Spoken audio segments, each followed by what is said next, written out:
Welcome back in the Southside Connection, right here on the Neighborhood Network. Ed Lane hanging out with Ryan Stone as well as Brad Meeks. His final day with us is today, so enjoy this gorgeous face while you can. We went down to Dan River, 14-13.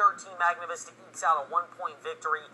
Guys, I'll just open the floor up for you guys. What were your general impressions on Magna Vista, Brad? Magna Vista looked pretty good. They were sloppy at times, a few penalties that were inexcusable, but that's nothing you can't work out with time. They had some huge step-ups by Keon Maven, a senior running back, who they're going to look to a lot this year, as well as Kalen Jameson played very good. Tyler Parcell, a guy who's been around in Coach Barrow's system now for a few years, another senior. So those senior leaders, as you mentioned in the first segment of how Magna Vista is young, they need those senior guys to step up and prove their veteran leadership that they have. Well, I think especially this year, because you lose a guy like Harvey Taylor, you lose Deshaun Penn, Zakiya Switcher. Those guys were established inherent leaders. These guys left are guys that have had a chance to watch and learn what it means to be a leader. For that particular program, you got to step up because everybody is pointing the gun at them. And I think there's two ways to look at this, Ryan. If you're looking at it, you could either say that everybody's trying to get Magna Vista while they're down, or if you're Magna Vista, you can say people aren't respecting us enough, and understandably so. You lose a lot of talent with last year's team, but also for me, I think for Magna Vista, how do you take the loss of those players? Because there's talent there. I mean, you can't try to replace those guys that took up so much of the offense. Harvey Taylor for 85% of the offense or something like that. You can't just try to replace him with one guy. You got to do it by committee. I think they have the talent to do it this year. Actually, I thought the game Friday, I thought they looked smoother and smoother with Kalen Jameson as the quarterback as the game went along. I thought the offense continually got better, especially with some of the handoffs and fake handoffs that he ran. I think you even said one of them looked like a Harvey Taylor type fake, and I thought the defensive line got much better as the game went along. They kind of dominated Dan River. It kind of bit them a little bit on the last drive because Terrell Edmonds was able to dodge him and make a couple good plays, but still they were able to get pressure on him for most of the night. You bring up a very good point. I think comfort is the word that just sort of jumps out to me. Basil Mott, you see the knowledge he has of the system and certainly trying not to make the mistakes, but I think the offense, just the speed of this offense with Joe Favero, quick snap, get to the huddle fast, don't waste time. I think it better fits the attributes of Kalen Jameson. Yeah, I think you're right there. I think Kalen Jameson is a little bit more athletic than Basil Mott. That's not a knock on Basil Mott. That's an attribute to Kalen Jameson. He's a very athletic quarterback, and he plays in sort of a way that Harvey Taylor played last year, so he should be able to fit right in. Well, I think the nice thing for Magna Vista is I think both of them show enough that if you have to go with one as a backup, or if you end up, if an injury happens, heaven forbid, and you have to rely on the other quarterback, there is something there, and I get why Joe Favero wanted to get both of these guys as many reps as possible. In fact, our own Brad Meeks had a chance to chat with the Magna Vista Warriors head football coach after their 1-point victory over Dan River.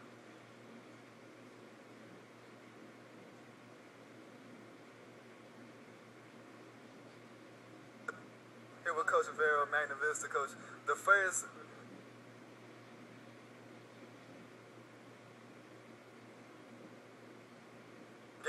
game set up like a real game. How do you feel your team did tonight? I thought we showed a lot of toughness. I thought we made plays when we needed to. We got to execute better. But I'm happy with the way we battled. Tight game, good team. We had to play well, and it comes down to the wire, and that's what you want in a scrimmage where you have to be battle the entire game. And I thought we did a good job with that. It came down to a 2-point conversion in the last play. Take me through there and take me through the defensive set. Yeah, we just talked about. We thought quarterback would bootleg there because he's the one who's been causing us problems. And, he got out, but I thought our outside backer did a good job of keeping contained, and our safety and our linebacker scraped and made the tackle right at the goal line.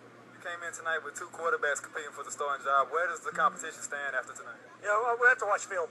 I thought both of them did some things well. We made some mistakes, and, we'll look at the film and, hopefully make a decision. What off the top of your head, I know you haven't seen the film in all year, but what off the top of your head stands out as an area your team needs to work on? We're missing blocks. Defensively and offensively, we had way too many penalties. I'm sure we gave up at least 100 yards of penalties, and we can't do that against good teams. A couple of drives stopped because of bad snaps. We had a touchdown called back because of a holding penalty, and those things will make a big difference in a close game like tonight. Almost comes back to beat you. Now headed to week 1, which will be a real game. How does the preparation change during the week of practice? Not a lot different. We're just going to, review this film and really try and get better off of this, and then we'll start preparing for Heritage. But, they're a very good ball club, and they're going to spread us out, and we're going to have to play hard if they're on the road. Early in the third quarter, I believe it was, the team sort of got tangled together, started a little drama there. What went on there? It's just two teams that, these two guys are a playoff team, and, we won, both teams have won playoff games. And the kids play hard. They expect to win, and they're going to battle every play. And, when that happens, guys, emotions, sometimes get the better of kids, and, it's something we'll address. But, I was happy with the way we played, in terms of battling and just playing tough. I know this game doesn't count towards anything record-wise, but how does beating a tough team like this coming down to the wire, how does it improve the team's confidence headed forward to the regular season? Oh, I think it improves our confidence a lot. Just having guys in places where they have to make plays, and then they're stepping up and making those plays, that's huge. Appreciate it, Coach. Certainly a big thanks to Joe Favero and Brad Meeks for both helping us out with that chat. When we come back, we'll talk about the other part of this ball game. A lot of excitement, certainly from both squads, and a little bit of a field hockey update, too. We're back after this on BTW 21 and BTW21.com.